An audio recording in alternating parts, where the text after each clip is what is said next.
বন্ধুরা আজকে বানাবো ভাতের লাড্ডু। লাড্ডুটা বানানোর জন্য পরিমাণ মতো পেঁয়াজ দিয়ে নেব। এরপর পরিমাণ মতো মরিচ দিয়ে নেব।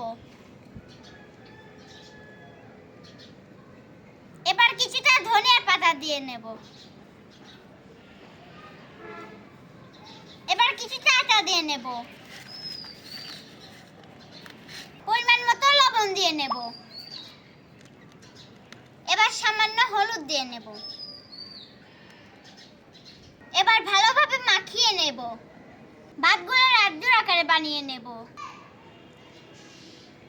লাড্ডুগুলো ভাজার জন্য তেল দিয়ে নেব।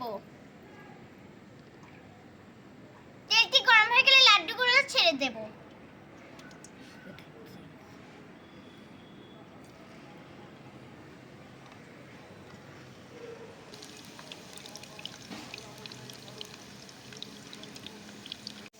লাড্ডুগুলো এপাশ ওপাশ করে ভালোভাবে ভেজে নেব। লাড্ডুগুলো ভাজা শেষ, এখন নামিয়ে নেব।